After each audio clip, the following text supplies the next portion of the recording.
Okay, so now we're looking at the inside of this Edwards light beam volume pedal. These are the original plates that were fitted for the bottom. And actually, yep, you can see everything on the inside is painted black. And that is because every little bit of light that affects this unit right here, this is a light sensor. The light shines here, passes across this plane, which is what is affected up and down by the treadle. And that is essentially what creates the volume swell effect. You need to have the entire inside painted black, obviously. As to why they have a big access hole back here, I can only speculate it is because of the manufacturing needed to do that. But again, you can see very rough. You can see the rough casting. It is just handmade. Now, there are a number of these out there. They are not very easy to find.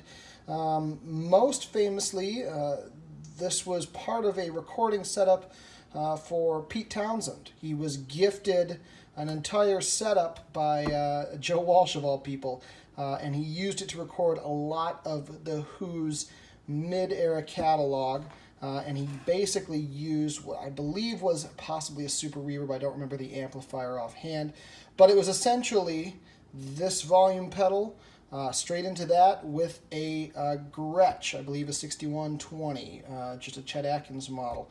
And he is quoted as saying, "I never messed with the signal chain." That is what that he used for a lot of those recordings. Won't Get Fooled Again, Who Are You, a lot of the big bombastic stuff, and people think it's probably, a high watt and an SG. That was actually his live rig.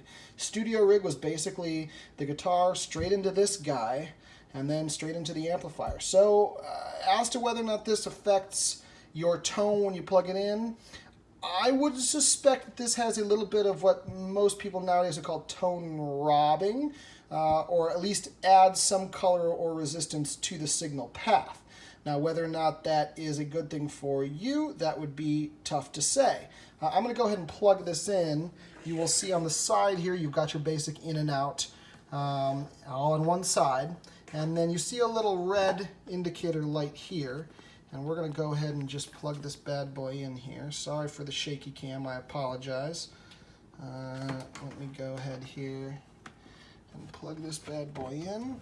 All right, you can see the light comes on. So everything there is working. Occasionally these need the small power transformer in them to be replaced.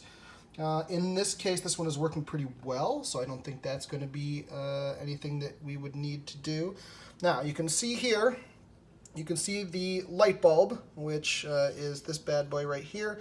I'm assuming that this is just a housing for the bulb itself, which has a focused hole on the side of it and presses up against this board here in the treadle. Now, as you can see from this side, there's next to no light getting through from here into the light emitting diode. But as we sweep it, you will start to see, there it is, it get brighter and brighter and brighter and brighter. And at its brightest point, that is your sound focused wide open. So as you can see, the sweep is very smooth. You can see how that sweep goes. Also a very short travel.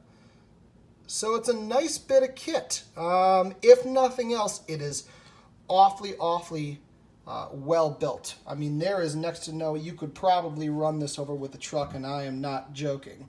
These walls, you can see the thickness of the treadle sides. The housing casing is the same. It's got a good amount of beef to it. So we will try plugging this in and seeing what the sweep is like. Like I said, it's fairly short throw, but I'm excited. I'm interested to see how well this performs as opposed to a potentiometer-based, especially since this seems to be one of the first versions that utilized this type of design. So let's see what we get.